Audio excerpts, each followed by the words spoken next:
market makers and more parties came into the table. They all were very hesitant to work actually with blockchain, coming from the traditional finance world.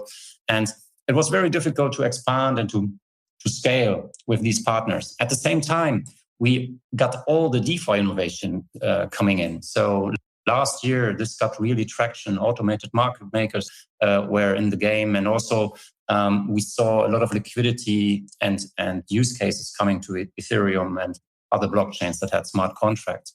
Unfortunately, the blockchain we were on, the Stellar blockchain, did not have any smart contracts. So we couldn't automate that on the blockchain.